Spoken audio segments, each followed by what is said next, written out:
Hello again, and welcome to Crime and Music. I'm your host, Brian J. Kinsley, and with me, as always, my friend, hey, Ben Rupel. And we are back. I'm looking at you. We're back. We're in the same room. We're about 6 feet apart, roughly. I mean, Oh. we're close. Our illustrious manes that we've grown over this COVID time, because our in here in Michigan, our barbershops and hairstylist places have been shut down. Oh, they're still not open. Not yet. No, I haven't gone to one. Me either. Yeah. It is a shag party in here. Not a stag party, but a shag party. We've got some long hair, and we've got some other things here about music, too. It's not a hair band this time, but every other week we bring you a true crime podcast about people in and around the music business and their misadventures into law breaking. If you like that sort of thing, which you do because you're listening, thank you so much for that. Share with a friend. Tell somebody, go, hey, these guys are great, and they're back live with one another at least. So give it a listen. Yeah, and so we struggled through, and we made some podcasts, and some were better than others, quality-wise, not content-wise, just audio quality-wise. Right. And some were not as good. But we're in the studio, and I can pretty much guarantee you we will be getting one of our more popular guests to show up here today. That may happen. Mr. Technical Difficulties. Oh. I'm looking forward. I haven't seen him in a while. I haven't seen this guy in a while. So You think so, huh? yeah, I miss that guy. I see. Well, hopefully that's not what we have. We do have an interesting guest, a group of guests, individual guests. I don't want to give you too many hints just yet. We're not Tipping quite. your hand here a little bit. I want to let you know that it is somebody that you should know of. There's drugs and music and all sorts of things in this episode. So I'm really happy we're back, and I'm happy that it's going to be this episode. So Yeah. if you are ready. I am ready, and I'm pretty excited because I'm going to just let the audience know. When we did this telecommunication sort of Zoom sort of stuff, when Brian was doing his thing at The his COVID house. casts. Yeah, and I was at my house. I couldn't hear any of the intro music, and I couldn't hear the guest theme song, and so now I get to hear it again and dance a little bit to it. So You're always so accurate too with your bumps. You were right there. Like, it's a quick beat, so if you're off a little bit, you're close to the next one. Well, let's get around to it. If you're ready to play Guess the Guess, we are going to get into it right now.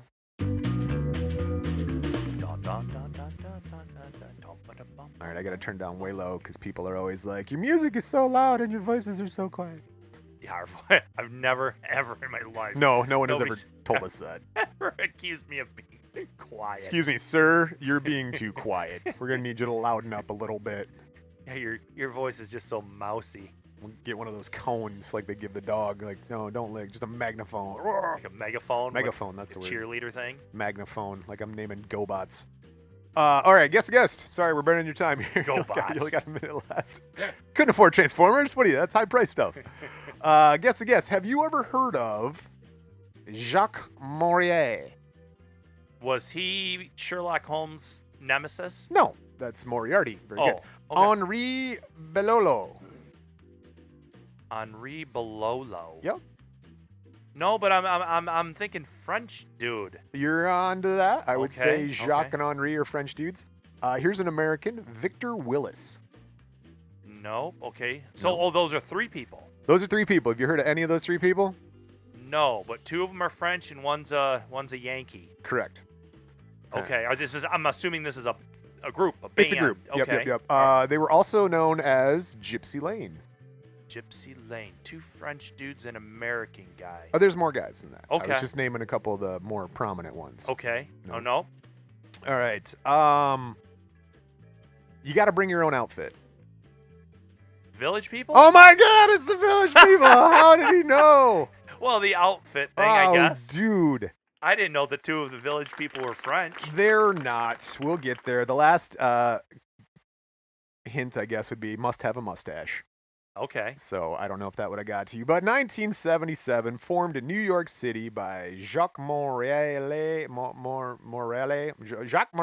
and Henri Belolo, a French musical composer and producer, and his business partner. Collectively, they were known as Can't Stop Productions. So, okay, Village People. You got it. I just want to kind of ask a couple or say a couple things maybe. You know what I'm going to tell you, but go Well, ahead. I mean, they're kind of known for in their time when they came out, disco time, Disco, yes. and they've also Boom. been kind of connected to the Boom. LGBTQ plus scene, right? I mean, am I not Very wrong? good for you. Okay. You are 100% correct. And I'd like to Yep. continue down that All right. saying. This is Daily Double. Here we go. This is Gay Pride Month, or what is it called? It's Pride. Yeah. Pride. we Yeah. just call it Okay. doing So Pride. that's a nice little tie-in got there, You Brian. like that? My Yeah. wife was very proud of me on that one. She's like, "No, you should do that. It's Pride." And I said, "Okay, let's Yeah. do it." All right. So, all right, you got these two French guys, and they were enjoying some success of a string of hits over in France and Europe. They're like, like kind of like pop guys, like you're saying, like disco producers. Hey, and just because they're French doesn't necessarily make them gay, No, not but it doesn't help. yet. I'm sorry. French, the gays, I'm sorry. I'm an insensitive bastard. But Send your- I love the French. Send your emails and texts to Ben, care of Crime and Music at gmail.com, or feedback at crimeandmusic.com. But again, address those to Ben specifically. I did not say these things. You're fine. Yeah, they know. All you right. know me, you love me. That's true. That's not hard and fast rule, I guess. But go ahead. 1977, these two French dudes moved to New York City, buy some salsa, and to get into the American market with their music. Okay. Jack, I'm not going to call him Jacques, I'm just going to call him Jack. Jack written a few dance tunes when he was given a demo tape recorded by this singer-actor, Victor Willis. That's the third guy we were talking about. And refresh my memory. I'm sorry. What year are we starting our cards at? 1977. 77. Okay, Yep. the year after we were born. 2 for some of us, but yeah. No. I'm older than you. Oh, well, you were born in 76. Okay, yep. I was born in yeah. 75, Chief. Oh, yeah. All right. Memories are hard. The longer you go. This dude, Victor Willis, he's an American. Like you said, he's a Yank, which apparently is not PC. You can't call people Yanks anymore. You get in trouble. Is that true?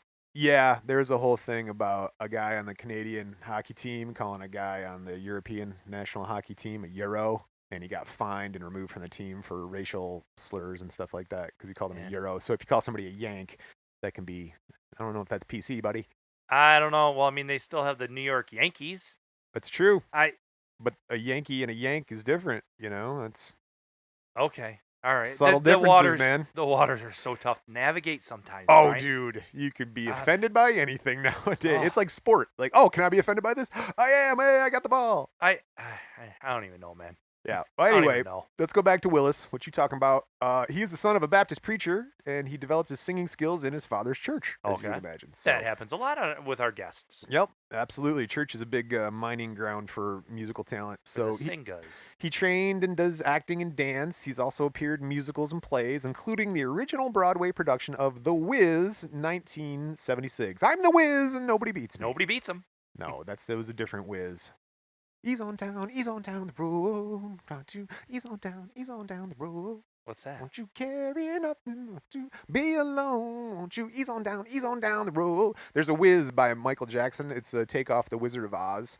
And so Michael Jackson performs as like the Scarecrow or something like that. But they do kind of all pop up-tempo versions of Wizard of Oz stuff. And okay, so that's the Whiz. That's the Whiz. And I might have to take a whiz halfway through the show. I just drank a big cup of coffee. That'll get you going. All right. After hiring Willis to sing background vocals on a couple of tracks for the French guys, they're like, let's get an American guy in there to do some backup vocals. Hank approaches Willis, and he's like, well, we got a quote here. Quote, I had a dream that you sang lead on my album, and it went very, very big. Very big. Huge. No H. Huge. Willis agreed to sing on it. Willis agreed to see... It sounds like your record skipping over there. Willis Brian. agreed to sing lead. See, I got to do that again. All right. Willis agreed to see... Oh, my God, I can't do it. This is all staying in now. Willis has agreed to sing lead on the debut album, Village People. So that was the name of their album, not necessarily the name of their group? Correct. Okay. At this point. Yep. So Village People, it was well received. It reaches number 45 on the UK charts, number 21 on the Australian charts, number 36 on the US R&B/hip hop charts. That's not terrible coming out of the gate. Right. Yeah. So again, we're in 1977. The Village People studio band, the guys who actually played the instruments, they were called Gypsy Lane. Oh, okay. So that's what the name was, Gypsy Lane, and their album was The Village People. Well, again, the studio band. They might not have gotten credit. They might have just called it Village People by the Village People. And where were they recording these? In New York? This is New York. Oh, okay. Yep. So I mean, the Village. I mean, they were. Well, yeah. Is that? I'm assuming that's where. We'll get there. Okay. Yeah. All right. All right, so Gypsy Lane is conducted by a guy named Horace Ott. He also provided much of the musical talent and arrangements for Jack and Hank because they didn't play any musical instruments. They just wrote catchy tunes. Yeah. Oh, that's important. It is. All parts. The album becomes an international hit. Jack quickly builds a group of dancers around Willis to perform for shows and videos. So now it's like, they like our stuff. Shit, now we gotta form a band that can actually do our stuff, Yeah, you can have a good trapeze artist, but you still need all the animals and the clowns, Oh, and you yeah, need yeah. a good motorcycle riding guy to get that circus going. You need all the bits. You can't just have a one-trick pony thing. See, I thought about it real quick. Was like it's like all the toys in the '80s, like He-Man. Like we built all these cool action figures. Now let's make a cartoon around it. Like, all right, Did they do the action figures before the cartoon? 100%. Oh, Yeah. I thought they just went hand in hand. Like, nope. They hey, made. let's make a cartoon and action figures, and it'll basically be a half-hour-long commercial to sell toys. These guys are like, hey, now I got these cool-looking, muscly men. Make them have a storyline and a history. And then somebody wrote some stories, and they added in some stuff. And the next thing you know, you got a thriving market, much like the Village People. Do you They remember? had some songs Do you remember the muscles, the toy muscles? muscles? What does it stand for, though? Oh, I can't tell you, but there were these little pink, dumb. Yep, they come in a tub, like They a almost like army guys, but they were Muscles. pink and they had different. That was weird. minuscule under something size. I don't know. If you know what MUSCLE muscleman stands for, please hit us up on the internet. That'd be awesome. My brother had a lot of them. I blew them up with fireworks. I miss my Garbage Pail Kids cards collection. Dude, I had so many of those. Series 1, 2. You could buy a yacht right now if you had that whole collection and sold them. I Telling think. you, that movie, creepy movie. Homework, everybody, go watch the Garbage Pail Kids movie. All right, you ready? Back to the Village People. All right, speaking of Garbage Pail, no, I'm kidding. Nice transition, Brian. Yeah, right. And you can write your comments to Brian. I'm out of practice. I'm sorry, my transitions and sequiturs are difficult. Jack meets his first recruit. All right, this guy Felipe Rose, who claims indigenous American descent, and he dressed up as a Native American. He's in a New York gay bar called the Anvil, and so they're like, "Hey, you gotta look." Willis handpicks the next guy, Alex Brinley, who initially portrayed the quote athlete, but they turned him into the soldier sailor guy. They didn't have really set hard. It wasn't like construction worker, Indian. Like they didn't have that yet. They were sort of building the team, Figuring it out. figure it out. Others were Mark Musler, construction worker, David Forrest, cowboy, Lee Moton, Leatherman, or biker, Leatherman. Peter Whitehead, one of the group's early songwriters. All these guys appeared on American Bandstand. That was like their first public thing. And then they shot a video for their first song, San Francisco. How many guys are in this troupe now that are going to be on stage? Five? 1, 2, 3, 4, 5, 6 if you count Willis. Okay. And they are all starting to dress up as a character. They had the characters. Yep. Okay. That was like right from the get. Jack and Hank were like, we need a gimmick. Here's our gimmick. So you had an Indian dude. We're about there. Hold on. Okay. All right. I want to know all the characters. Yeah, no, right. All right, so you got this song, San Francisco. It's like a single. It's their first hit. It's one of that record, Village People. Okay. The record's really well received. People like it. Jack and Hank knew they had a hit, and so they had to create a permanent group. That group I just named was just for the American Bandstand and just to shoot one video. Oh, so they switched some guys out? Promo package. Right. Oh, so what they okay. did is they took out an ad in a theater trade paper. What would your ad say, Ben, if you were looking to staff the Village People? I need one Indian, a construction worker, a biker dude that wears leather chaps, preferably a cowboy with a real mustache, and they all got to be fabulous. Well, they aren't there yet because No? their ad said, quote, macho types wanted, must dance, and have a mustache. Oh, and they did have a mustache. must have a mustachio. All right. Mustachioed men only. Free mustache rides. The ad worked. They got people like Glenn Hughes, Leatherman. I was doing Leatherface. Leatherman, or the biker, as they call him. David Hondo. Well, Hodo. There's no N, I'm sorry. David Hodo, he's a construction worker. Okay. So, the Leatherman, construction worker. Randy Jones, Okay. cowboy. Okay. They were among some of the hundreds of people who answered the ad. You also had Willis. He was the cop. Okay, cop. Got a cop in there. And that's what they got so far right now. So these dudes are showing up. Yep. For a gig. And they Mm-hmm. didn't show up like, hey, here's our group of Indians, here's our group of cops, and No. They all showed up, and then once they kind of got picked to be on the team, then they got their uniform. Yes. You look like a sailor to me. What do you look like in leather chaps? Okay, that's your gig. No, switch with him. Come here, sailor. With the official lineup in place, the group did a hasty photo shoot for the cover of the already recorded album Macho Man. So like these guys are making music in the background, like Hank, Jack, and Willis are making music, and these other dudes are like, "What are we doing?" Yeah, they're wear a hat. Okay, guys, you see my hat? I don't know. I think I work in the mall as a perfume sample guy. I don't know. Aramis. Like I don't know. I'm dressed up like a cowboy. So there's a group of guys that are musicians writing.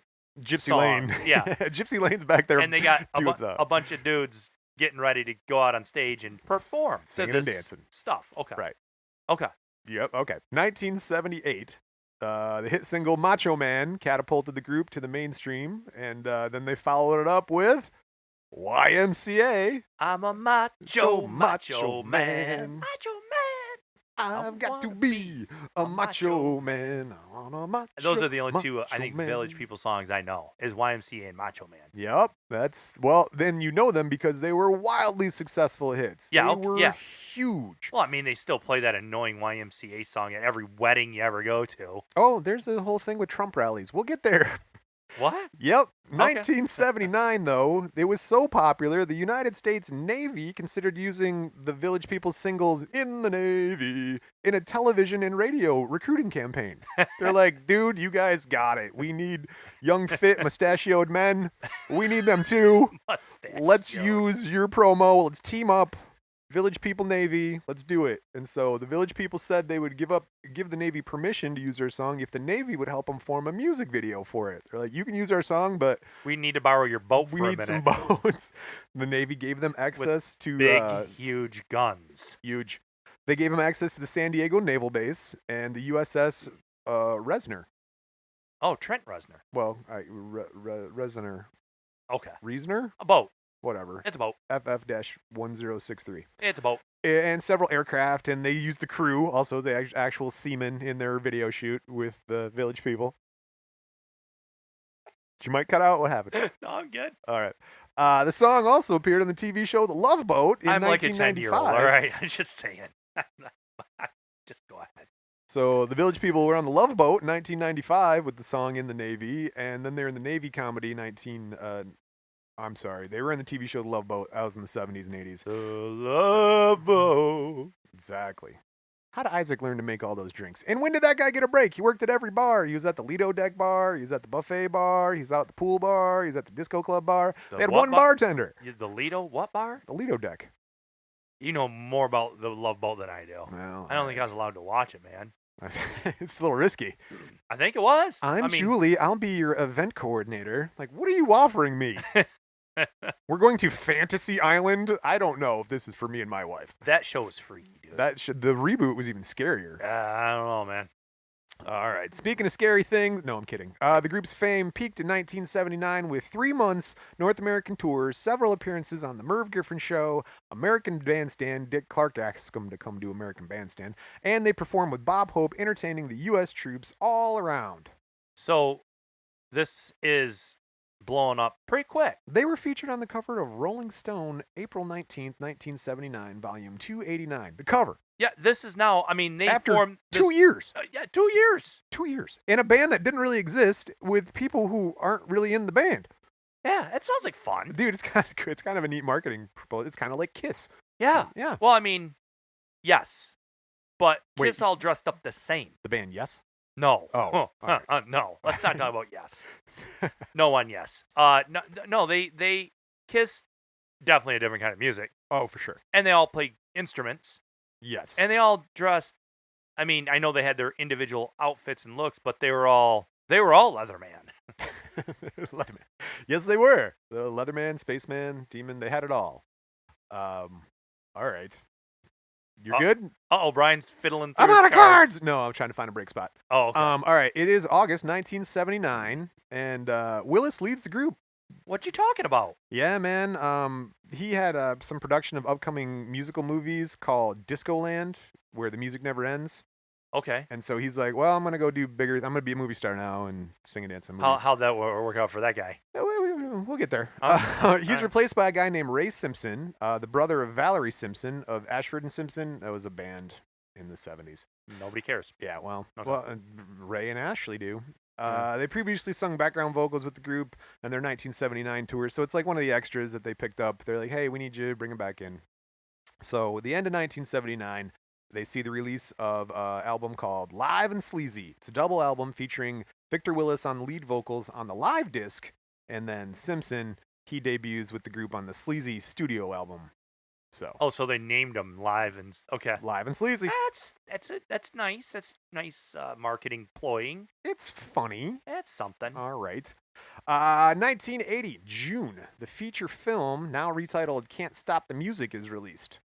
So this is going into the 80s. Yes. I don't want to ruin it for our audience, but as big and huge as disco was, Boo, ba-dum, ba-dum, boo. it died just about as quick. Disco dies? Disco will never die. Disco got shoved off a cliff after getting shot in the head with a knife bullet. Disco Stew So, likes I mean- disco music. That's sad. I mean, but not that sad, I guess. All right, go ahead. Alrighty. The film was directed by Nancy Walker, written by Alex Carr. I'm sorry, that's the drummer for Kiss. The film was written by Alan Carr and Bronte Woodward, music and lyrics by Jack, and starring Steve Guttenberg.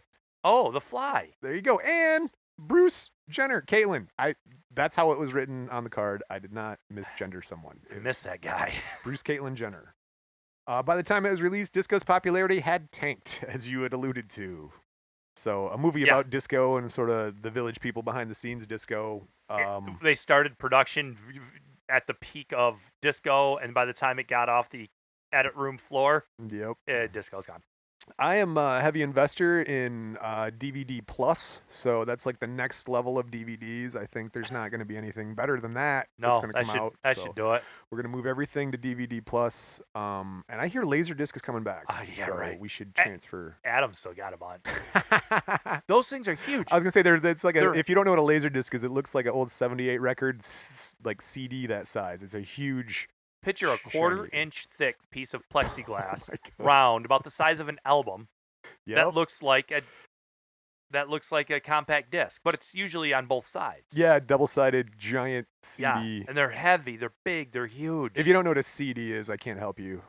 Yeah, Google it. The Betamax. My sister tried to give me like my kids a crate of CDs. She starts the conversation with, "Hey, do you guys have a CD player at your house?" And I went, "No, we don't. No, you know right where that's I going. don't want your old CD." We purged ours from our house. No. I swear it was 7 years ago. There's one box of hard copy music in this studio, in that closet behind you, but it's just like all the bands I was in, all the record like that we tried making, and it shows they're on disc because it's sad for me to go back and listen to them and upgrade them to like digital because there's no point. Well, I downloaded all the CD, all the music we had. I downloaded it onto a hard drive. Sure. Never listened to it. No. No. Music changed like that. It doesn't. You don't own that stuff. Like I mean, not that you don't own it or shouldn't, but I download Pandora. You don't need That's to pretty anymore. good. That's not how music works. It's like you curate a listening group, like a Pandora or an Amazon Music or whatever. Like you sort of tell it what you like.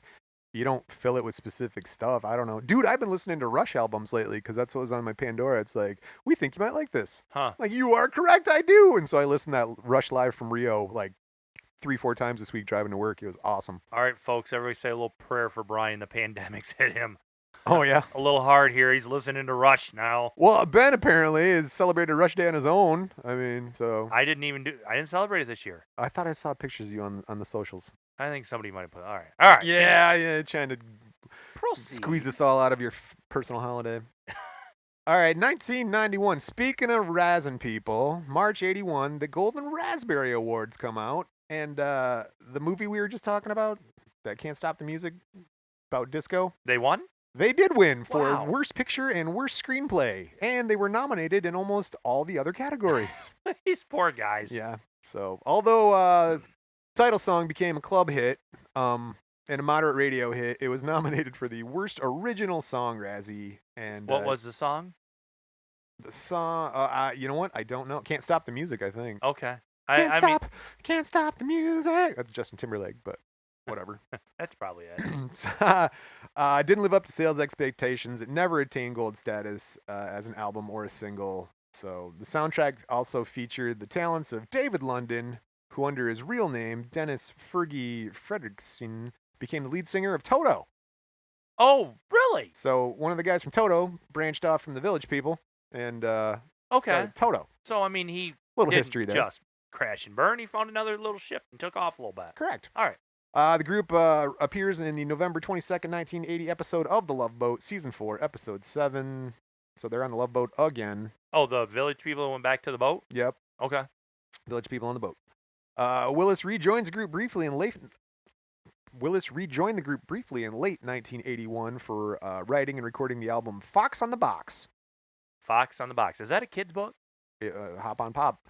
It was released in 1982 in Europe and Japan, and 1983 in the United States under the title The Street. So we didn't get Fox on the Box in the U.S. Oh, that's sad. A little provocative, maybe. They were offended. I don't know. All right. What does the fox say? That I also would have accepted. Yip, yip, yip, yip, yip, yip, yip, yip. Okay. In the Street was not well received.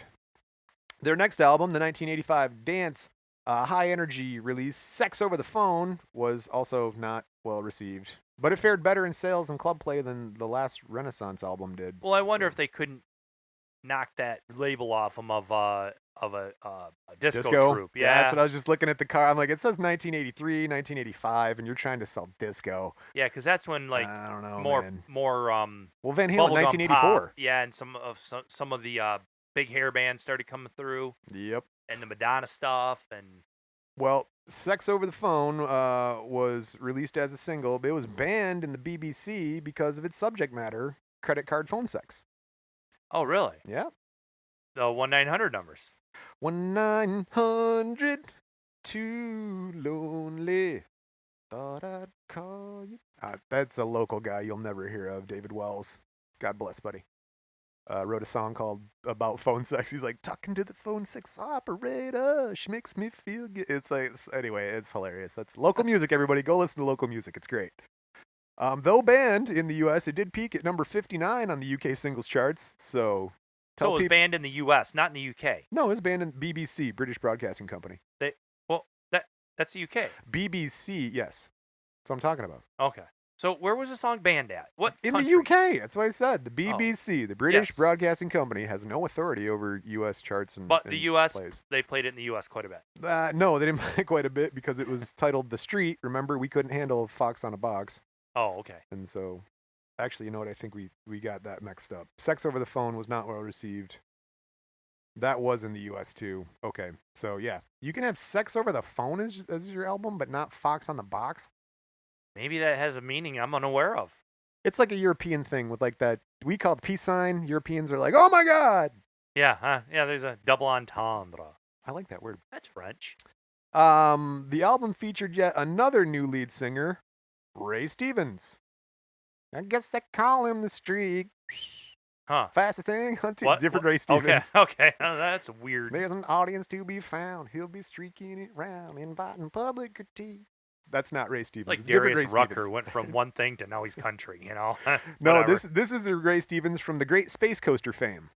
Remember the Great Space Coaster? Yeah. The Great Space Coaster. Anyway, this will be the group's last album of new material until the Village People Christmas in 2018. So they're just like, you know what? Disco's dead, bro. We can't do anymore. And so with the death of disco, we're going to take a break real quick. Here's a song that should probably die also from my old high school band, 21 Days.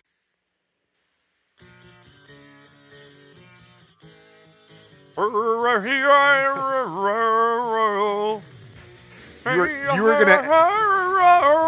were gonna anger a man who set up several cell phone stores. Dude, if he listens to this, he can't get too mad. I'm trying, Bill. I'm trying. Hey, I was at a lot of those 21 Days gigs y'all played. I'll make our band famous yet. 20 years later. I'm sure I bought y'all a $3 pitcher at Churchill's once or twice. Oh, for sure. Yeah. I appreciate that too.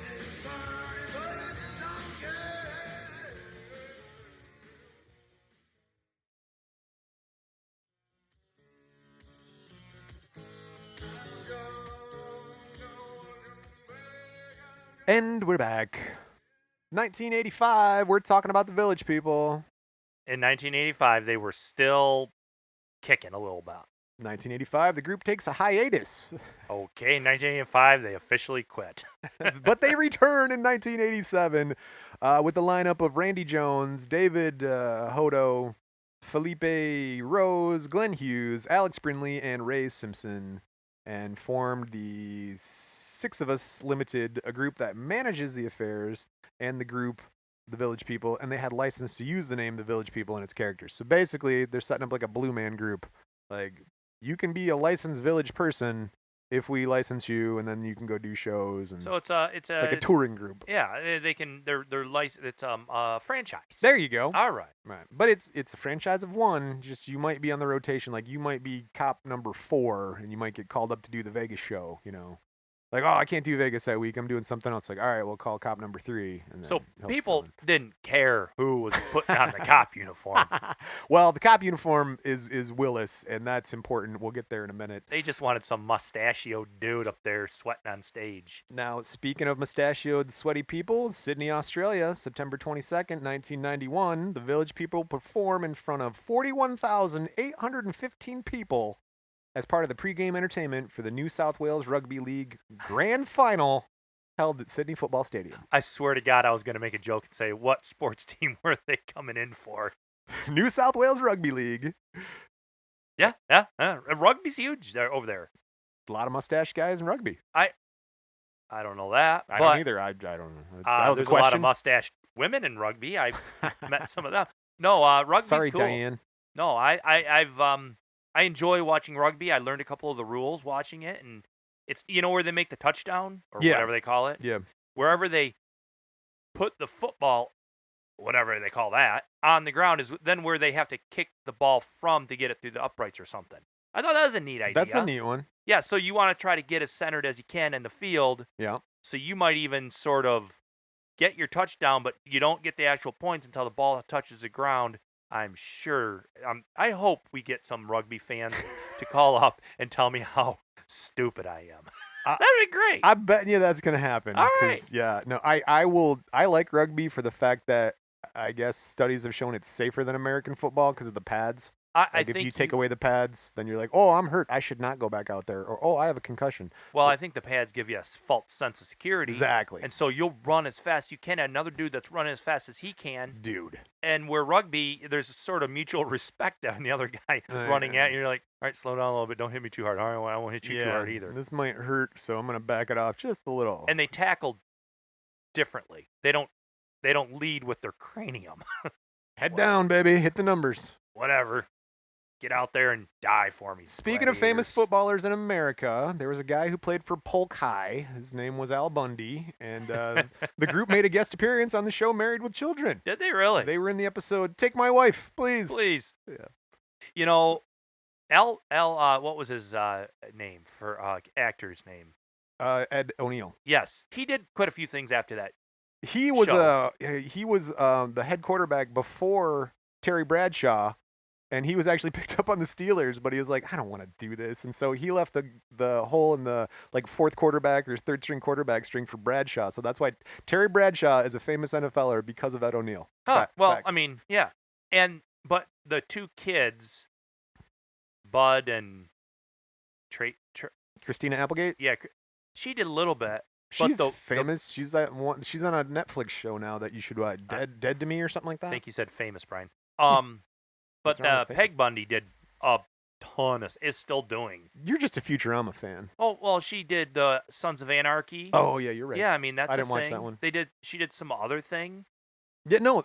Married with Children was a great show that was a springboard for many actors, except for Danny. What's his name? The kid. Yeah. Bud. Bud. Sorry, Bud. Sorry, Bud. No can do, Bud. Speaking of sad things, founder Jacques Morali. Moriarty. I'm sorry, Jacques. This is sad. He dies of complications related to AIDS in Paris, France, November 15th, 1991.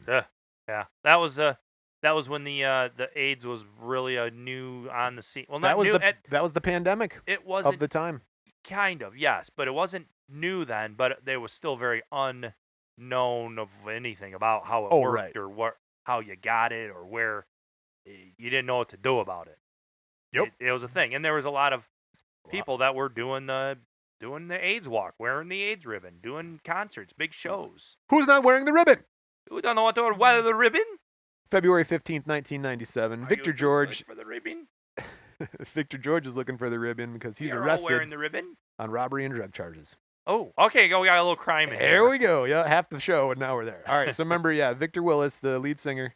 Officers are called to the Flamingo Hilton Hotel and Casino in Reno, Nevada, after a woman reported that a man struck her and robbed her of her money and bracelet. In Reno? In Reno. They had a Flamingo in Reno? Flamingo Hilton, yeah, apparently. Huh, because that's the one. That's the Flamingo Hilton is in Vegas too. So they can have two. That's fine.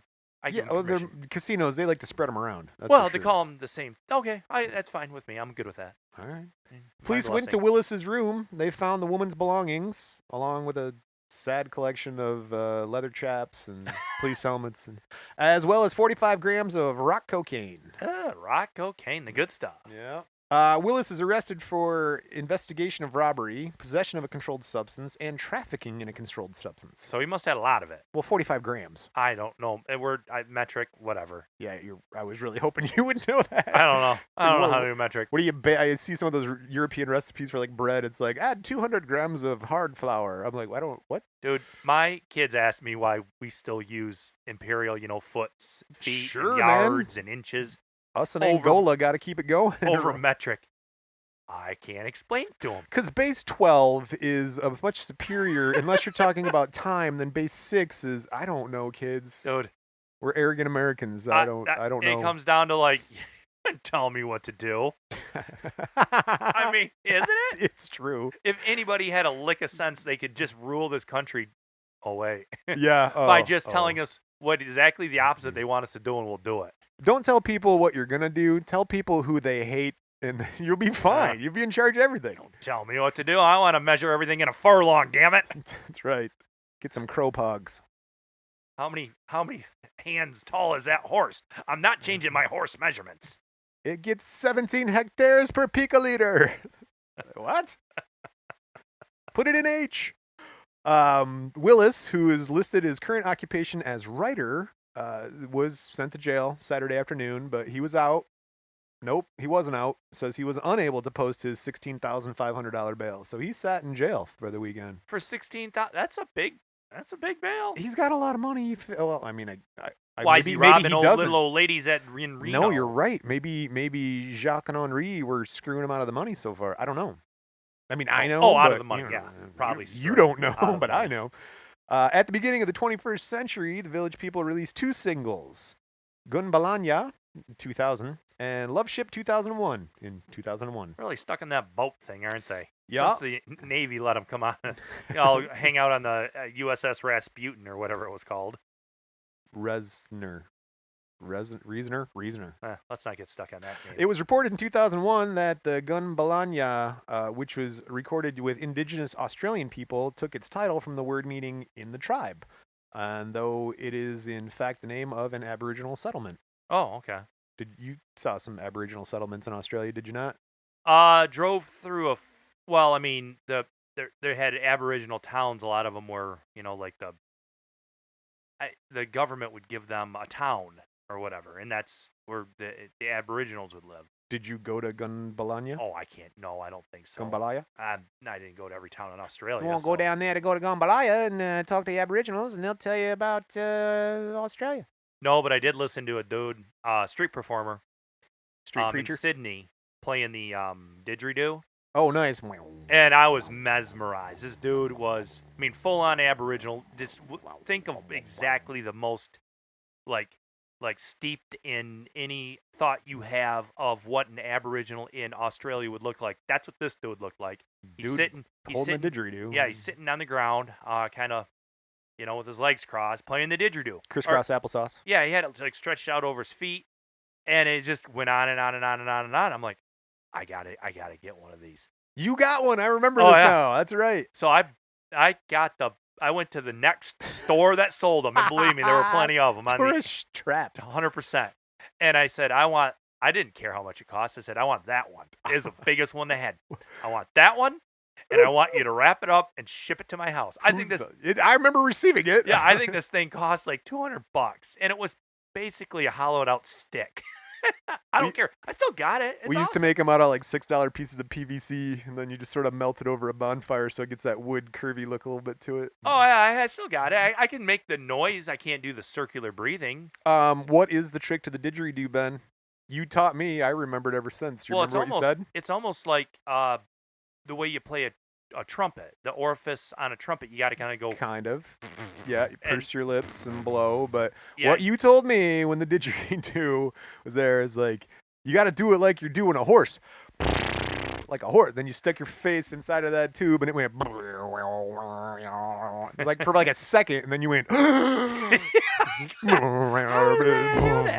like, and then you started talking about circular breathing. I'm like, I think you suffocate if you breathe in through your nose and out through your mouth. There's no air getting to your lungs. He made me question the way I've breathed all my life. Broth? What is? I don't know. How do you say that? Had brothen? All right. If anybody knows the past tense of breathe, please write us. Well, this is a sad coincidence because I did not plan this, but March 4th, 2001, Leatherman biker Glenn Hughes dies of lung cancer in New York City. Took his last breath. No breathing. Village People performed as the opening act for Cher on her farewell tour until it ended in April 2005. She also did a video on a big boat. She did. Yeah. That's correct. What was that song? Turn back time. That's right. She's wearing like a gold thong. That's a very good Cher. I love you. I will tell you, I give some props to Cher because that woman has looked pretty good for like 50 years. She's an attractive lady. I never thought she was that attractive, but she didn't change a whole lot for a long time. Right. She's been very consistently average. I don't know. She's looked the same for a long time. I give her credit for that. That's all I'm saying. She's on Scooby-Doo. Good for you. Little Mary's Sunlight. She was on Scooby-Doo. Everybody that was ever on Scooby-Doo, I can't no dissing like them. Yeah. No, I mean, you're on Scooby-Doo. That's good. Sonny and Cher, what are you guys doing here? Yeah. Yeah, watch out for that tree, bud. Oh, wow. Okay. On that one. Later in the 2000s, the Village People continued to make appearances worldwide. So they're still kicking, man. Now they're just kind of maybe like a. You realize 2000. You realize 2000 was 20 years ago, right? No, I mean I'm talking then. I mean they're still. Oh, but yeah. It's kind of like a jokey thing. Yeah, I mean they're not. It's camp, I think, is the word, or novelty. Yeah, they're now just a joke of themselves, which is fine. They're making money, and isn't that why they did this in the beginning? Yes. October 2005, Willis is arrested again and given 16 months for gun and cocaine possession. What you talking about? During his trial, it was revealed that Willis's drug problems were blamed for his exit from the Village People back in the 80s. So he didn't just leave to go do that musical. They're like, you're doing a lot of drugs, buddy. They had him sign his own resignation letter. They wrote it. Here, sign this. Do you really think you should be here? Do you? July 2006, Willis is arrested again in Daly City on drug and gun charges. Oh, we're Daly City. Where's that? In the U.S.? I want to say it's in Nevada again or California. Okay, so they're probably doing they're just out there doing shows. Yep. Okay. He was carrying cocaine and a loaded pistol. Pistola. You're not supposed to do that. Drugs and guns are not things that the law abides by. The officer did not immediately recognize Willis, who was the subject of a bench warrant after failing to appear at his sentencing hearing on the drugs and weapons charges from October.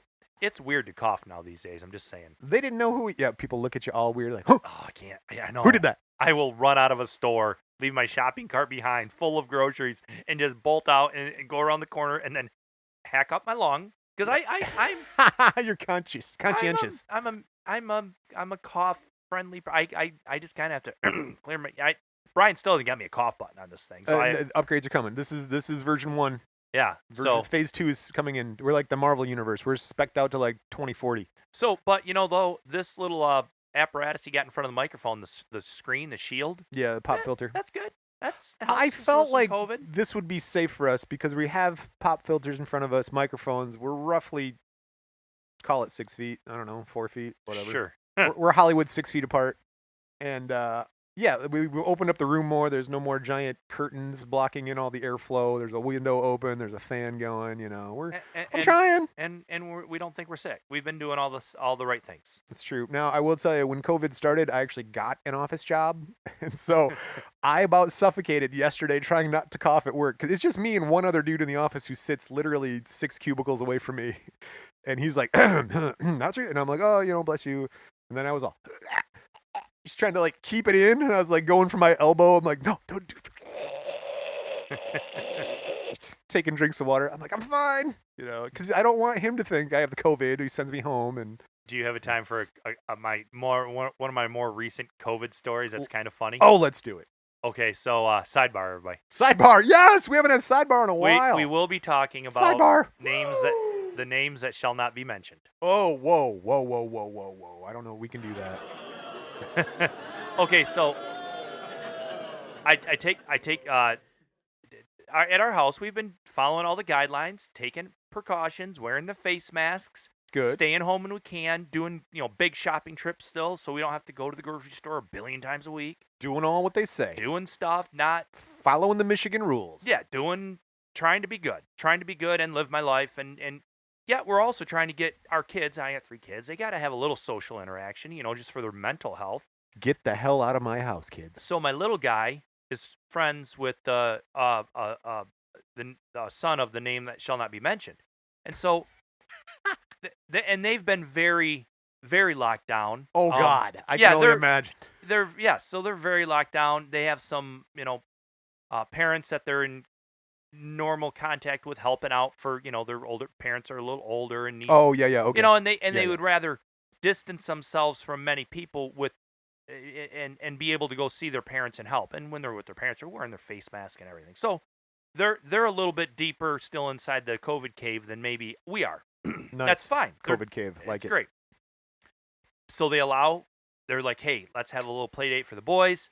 Oh. Yeah. So wow. They'll just play outside. They're social. They're playing with their little drone thing. So the 2 boys got their little helicopter thing flying around. And I'm standing there talking to them. We're out in the driveway, kind of spread apart. Well, my phone was in the van. My kid was trying to get a hold of me and couldn't. So my kid called one of their older kids on video chat. Oh, yeah, okay. And so their older kid comes out and takes the video chat and just says, hey, Ben, your daughter wants to talk to you, and puts it in my face, and there's my daughter on the phone, and she says right in front of the names that shall not be mentioned, Dad, just puked in Mrs. Gibbs' bushes. And I'm like, that's not what I was expecting to hear. That's not good. That's bad. You're not supposed to talk about that outside. Well, he just got done eating a bunch of 2-day-old that was maybe bad buffalo chicken dip. Oh, yeah. That that's might do it. That's all he had for lunch was that and a couple crackers. I do love buffalo chicken. And it was a hot day. Oh my God. And he went over to the neighbor lady's house to help take some boxes out of her basement to get out to the curb for the trash. Fertilize the bushes. And so he's up and down the stairs, hot and sweaty, and it just didn't sit well. Working, yeah. He felt fine. He regurgitated. And then he went home because he's like, I don't know what to do. And he felt fine. He was never sick. There was never, temperature down, never any pains, never any headache, just felt fine the whole time.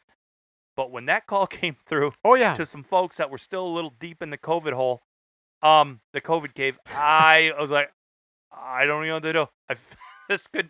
It couldn't, and I talked to our friends of the names that shall not be mentioned about it a couple times. And I apologize. I'm like, I'm so sorry, but what a way to stick your head out of the COVID cave a little bit, and then there's some kid's brother puke. Hey, what's going on out here? Oh my God! I told the story to my brother, and he's like, "Your kids puke all the time. Yeah, Like kids puke all the most time. of the time, you guys come up and visit and stay the weekend. Somebody's puking.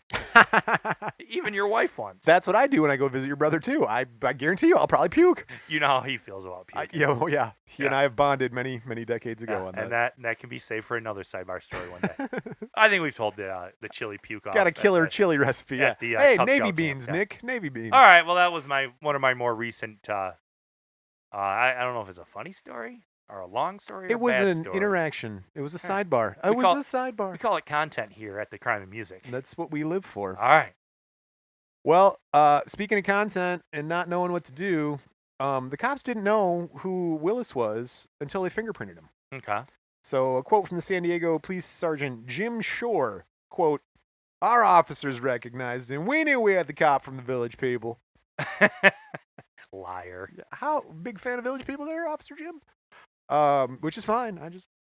He agreed to a plea bargain that would result in prison term no more than 16 months, but he never showed up for the sentencing and he ran. Well, I mean, he didn't want to go for any months. No, his case was even featured on America's Most Wanted, the TV show. Oh, really? With John Walsh? They ran it multiple times. Has anyone seen the cop from the Village People? He's really dangerous. We need to find him immediately. That almost sounds like a joke. Right? It's a real thing. That's why we're doing this, because that's Yeah. what I thought when I read it. I was like, the cop from the Village People was arrested by cops and then on the run, and he was on America's Most Wanted. How did I miss this? This happened in like the 2000s, 2006. Well, he just had to pop on them that cop uniform and could blend into any, You're right. All right, on the run for 5 months. An alert police officer spotted the Willis's Chevy Corvette convertible at the eastern border of Daly City. Please tell me he got arrested at the YMCA. Willis had an outstanding $15,000 felony warrant for possession of narcotics. He's pulled over by a South San Francisco police officer on a routine traffic stop, but was arrested after cocaine and drug paraphernalia was found in his car. All right. Oh, they got him. They got him. They got him. Nailed it. He actually makes it to court this time, but he avoids prison by...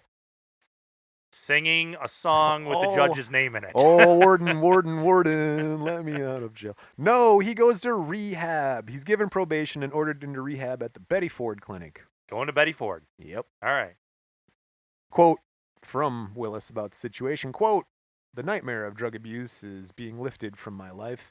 However, now that I've awakened, I'm finding that I've missed some important things in life. Not to mention a couple of court appearances, which I sincerely regret." And drugs. I miss I drugs. do miss drugs. March 23rd, 2007, a woman who describes herself as Willis's girlfriend told police that she'd been choked and threatened with a knife. The woman told officers that Willis had been abusive and was out on bail on a similar assault charge from last month. Police said his passenger, Stacy Brandt, 40, told police she is a prostitute. Both were arrested. Who was saying they got beat up? The prostitute? The prostitute. / girlfriend? That's what she said first. She's like, he's like, hey, I'm out with my girlfriend. She's like, I am a prostitute, officer. Get my title correct. All right, we need two pairs of handcuffs, please. Yeah, we're gonna. Excuse me, can I borrow your handcuffs there, buddy? We'll sort this out in the prison. Stacy pleads no contest to possession of narcotics, and she's sentenced to 60 days in jail and 3 years probation. Willis is charged with possession of cocaine, possession of drug paraphernalia, and providing false information to the police for allegedly using a fake name. He has not entered a plea in the case, and he's due back in court next Tuesday when his case will be consolidated. They're going to get all those cases together because he's got a couple. Do we know what his fake name is? I could not find it out. I was really trying to figure out, what would you call the police officer from the Village People? What would his fake name be? Without knowing his pets or what road he grew up on. No, I have the name, but I can't remember the name I want to call him. Rod Swinson. No, I would call him... Oh, what was the actor's name that played Willis? Todd Bridges. Todd Bridges. That's what his That name would have should been my fake name. Officers, Todd Bridges. This is my girlfriend prostitute. Todd Bridges Stacy? got arrested dressing up as a police officer at the YMCA. Right. All right. Let's see here. 2012, the United States District Court of Southern District, California ruled that under the provision of Copyright Act 1976, Willis could terminate his copyright transfers to the Scorpio Music. Basically, what happened is there was a district court decision so that Willis could now be compensated for writing and singing all of the Village People songs, like that Can't Stop Productions with Henri and Jacques. Collecting old money Yeah, or any collecting. money going forward? Nope, collecting old money. Okay. Yeah. Quote, a joint author, Willis was, quote, a joint author who separately transfers his copyright interest and may unilaterally terminate the grant. So basically, Willis gets 33% share of the songs Go West, YMCA, and In the Navy, and any other songs written for the Village People and other acts, like whatever they want to call themselves, that he was part of. Okay. So 2015, a jury determined that sole writers of 13 songs were Jack and Willis, and they named Henri Belolo is removed, giving Willis 50% ownership of 33 songs that he wrote and the revenue they generate. That sounds fair. Well, give me two more be bullet points. fair. To be fair. 2017. 2017, Willis and Hank reach an out-of-court settlement whereby Willis resumes his role as the lead singer of the Village People, and they resume recording and touring internationally, and Willis has now had an estimated worth of about $30 million. This is the same thing that happened to David Lee Roth. I almost did that episode. We almost were talking about David Lee Roth today, Well, Betsy don't- Lee Roth's don't grandson. No. Save it. 2018, Willis announced via social media he plans upcoming Village People projects, including a new studio album, a Christmas music video, and a reissue of the group's 1979 concert released as the live portion of Live and Sleazy. He's going to remaster it. Cool. All right. I can't wait to buy that on the iTunes. August 31st, 2019, the Village People... I'm sorry, I got my cards out of order. I wanted to get this one here because this comes back around. Brian's shuffling the deck, folks. Shuffle it up. August 3rd, 2019, Village People co-creator Henri Belolo dies at age 82. Oh, wow. That's old. He's old. It's pretty old. Yeah. December 21st, 2019, the group's first Christmas single, Happiest Time of the Year, hits 20 on the Billboard Adult Contemporary charts. This is the first time top 20 hit for the group in 40 years. They got a top 20 hit in 19? Yep. Well, it's a Christmas song. The Christmas seasonal albums kind of like skew the charts. I mean, yes, they I got don't a top care, 40 man. chart. But... You can say the top 20. December 31st, 2019, Village People performed live in New York's Times Square for Fox's New Year's Eve with Steve Harvey. And he's like, all right, everybody, happy Arbor Day. Wait, what? Oh, I'm so sorry. Dude, when he did that, Twice, 3 times, I think it's happened to him. He's like, I read the card. They gave me the wrong card. The last time he's like, I just said, see, he's like showing the card. I love Steve Harvey. Miss Philippines is all Like, flipping out. Oh. He's a funny dude. Oh, he's a funny dude. And he's got some backstory to him that he's told before.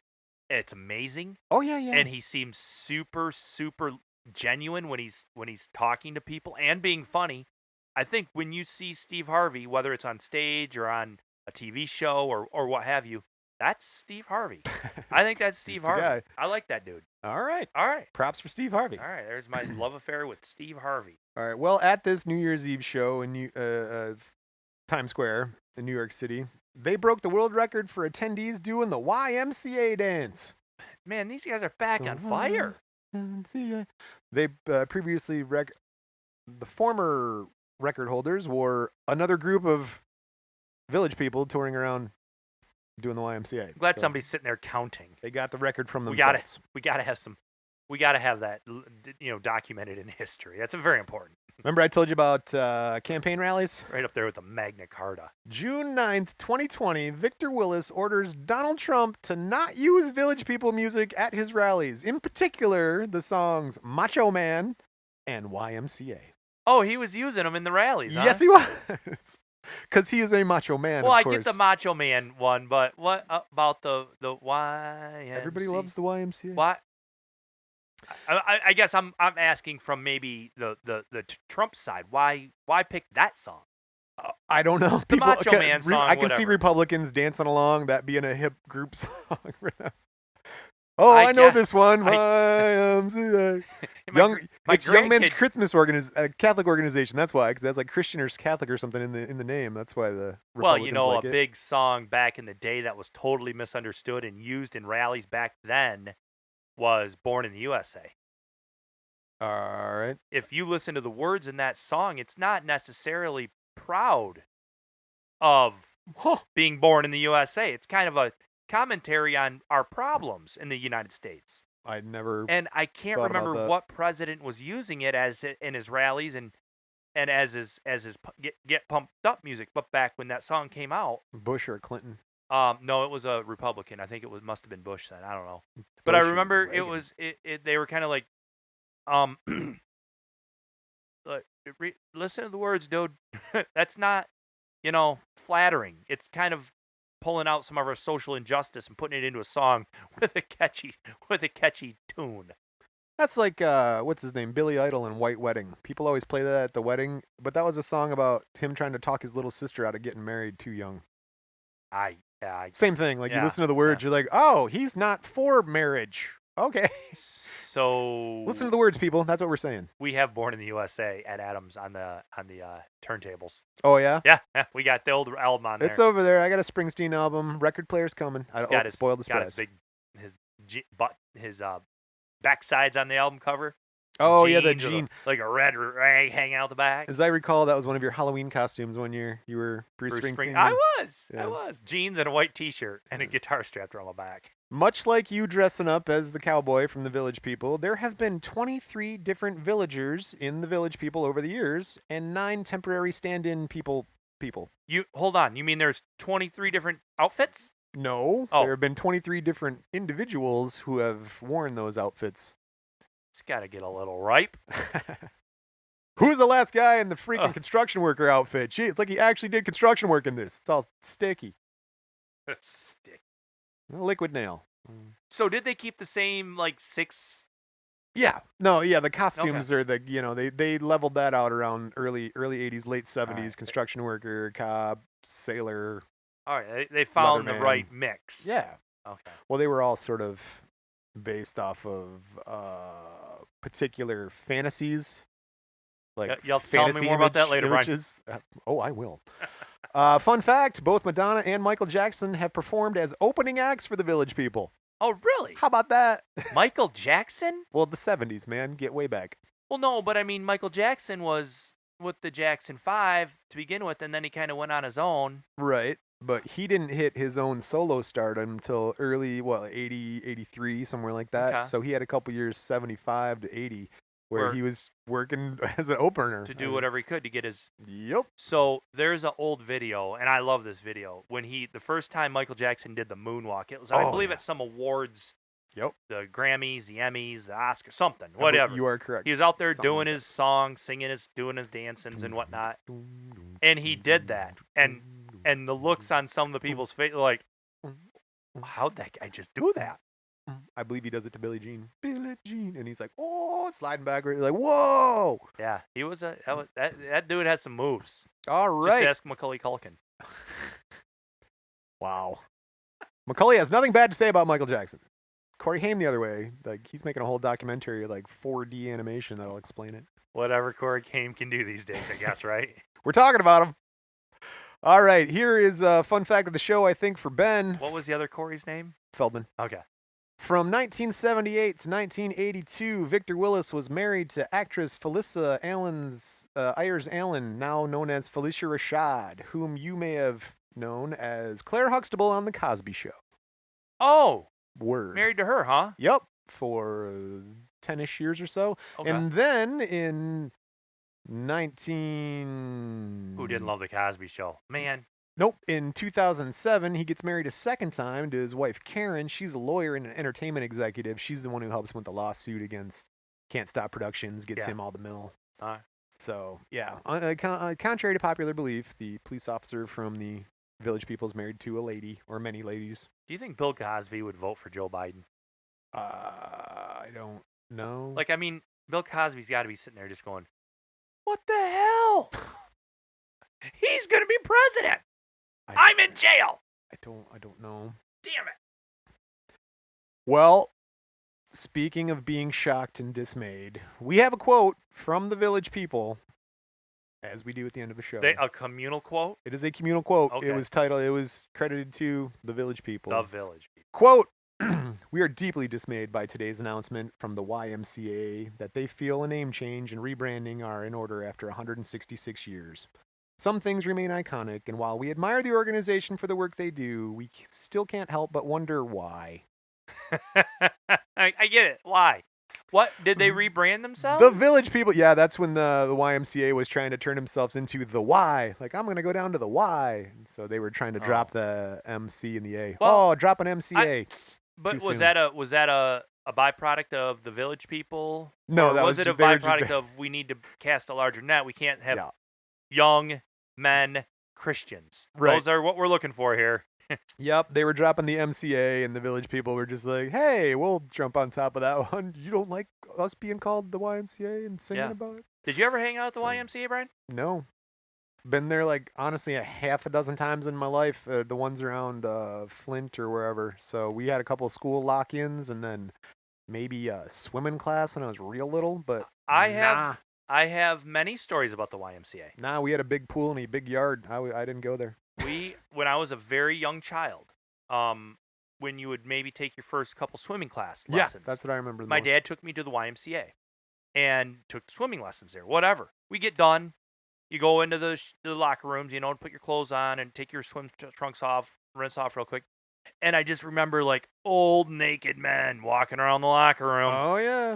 And then I was like, I don't like this is weird. I don't like That looks weird. That looks real. I'm out. I can swim real good, Dad. I'm good. Thanks. I'm out. I'm done. You learn real quick there, don't you? You're like, Oh I don't my want to go back gosh. there. Nope, good. Don't make me see that again. It's not supposed to be there. So then another time, skip forward many years. I think we're in 8th grade. We went and did that as a class, the YMCA lock-in, where we as a class went and they shut down. We had the whole entire run of the joint ourselves. And we played in the pool and the gyms and their cafeteria had some food and had some activities. So they had a lot of room for activities actually. And then we were all supposed to go to sleep. Yep. And put our sleeping bags out in the gym. The boys were in one gym, girls were in the other gym. Well, there were a few of us that didn't want to go to bed, and we kept screwing around. Yep. So yeah, I remember that. so the dude that was kind of in charge, we'll call him Mr. C. Yep. Because I don't want to make Brian beep out the word. No, so Thanks, man. he takes us. He's like, "You, Rupel, Probably dead by now. Jeff." I won't say the regular. Yeah, guys, you always get- You guys come with me. You're staying here because he was gonna stay up all night just to monitor all the situations, and he made us come into the lobby of the YMCA without sleeping bags, pillows, or nothing. You guys want to stay up all night? Just fine. Stay right there. We stayed up all night. And it was the worst, most miserable night of my life. And / the next day was ruined. I was so tired. It was terrible. Oh yeah, yeah. No. But then Adam and I, that one in Flushing, we went there a lot and played racquetball and basketball and swimmings. YMCA's are good, man. Yeah, Go to the YMCA. The one in Flushing's still beautiful. I think it's great. like don't go now. It's like Why? go to the Why? gathering places. Yeah, I Why? don't think you can go to gyms yet. Oh, why? Why? Why? Why? Young. All That's right, the Village People. Village What'd you? Well, mainly Victor Willis, but what'd you think of that? I didn't know nearly as much. I didn't know anything about the Village That's People. what I thought. I thought this was kind of like playing to our strengths in our wheelhouse right here. But I think nothing too serious. But I think we all at one point thought, how'd they come up with this idea to get up on stage? Because it's just a random idea. Hey, let's just dress up like very odd Halloween characters. Yeah, what kids? And they did. They dressed. They They dressed up hardcore. I mean, that Indian headdress had to weigh 40 pounds. Oh, dude, yeah. I mean, that was jeez. legit. I mean, the cowboy outfit and the cop outfit. Well, I guess the cop outfit had that helmet on. Yeah, wearing a helmet. He's a Yeah. biker cop. Biker cop, yeah. Yep. Or the leather guy. No, that was a biker cop. And he had like one of those mushroom head helmets on. Yep. Yeah. Yep. Well, there you And what else was it? There was a doctor and go. There's no doctor. a periodontist. Yes, exactly. Okay. Achievable scientists. I don't know how they dressed up as a periodontist, but they nailed it. A lab technician and a teacher. There's things to shoot for. All right. Well, we do have a little tiny bit of feedback if you actually want to hear that. I do. All Well, right. not the noise. I was like, gotta you hear asked this. for it. Well, the feedback button seems to be gone. So. That's terrible. Oh, no, there it is. Ah, There it is. All right. We got some feedback. nails on a One, chalkboard. I just want to say thank you to everybody listening. I know it's been kind of different the last couple months, and I appreciate anyone sticking around listening to what we've been doing. We've been trying. We've been inconsistent. That's a lot on me. I had some family issues. I'll share a teeny bit, whereas I had some family end up in the hospital. I actually had nothing to do with COVID. Just people still get sick and have things happen to them. Yeah, So yeah. we were dealing with that. But I put out a little message out there. I said, we'll be back. And I heard back very quickly with a heart emoji. And this guy, Chris Perry, says, I can't wait. And I'm like, dude, that made me feel a lot better. Cool. I appreciate Thank you, people Chris. are out there, expecting us to come back and hoping that we come back. Because we are. We're back. Yeah, we're back. We're back. And we're back. And we're back. But right now, we're done. So that's the end of this episode. I think it was okay that we were gone for a little bit because I also think that people were all staying home a little bit more. And where do we all collectively, I think, listen to podcasts commute, a man. lot. It's the commute. It's our commute. Whether Yep. you're driving Yep. or you're riding or you're in an airplane. Just going places. This is all stuff that we shut down for a while. Right. So we slowed down a little bit. The world slowed down a little bit. We're all on the same level. It's all about levels, Brian. Levels, Jerry. Yeah, Levels. we're good. We're good. We're back. And we're back. And y'all are going to start listening to stuff. And the best thing is if we did put out some episodes that people didn't get to listen to, they got a backlog. Secret episodes. Because of that, we're going to play the theme here and get out of here this week. I will ask you, what do you think of the studio redesign phase 1? Brian had some extra time on his hands, and he kind of made the studio look nice. That's what my wife said. Because we put up sound foam. She's like, this looks better than I thought. It's kind of like art. Clean, and there's some new paint and some sound foam. Yeah. Oh, So thumbs up. Double thumbs up. maybe some pictures will Yeah. come out there. All right, everybody. If you like this sort of thing, share with a friend. Hit us up on the social medias. And like the song says, never trust a big butt and a smile. And we're back.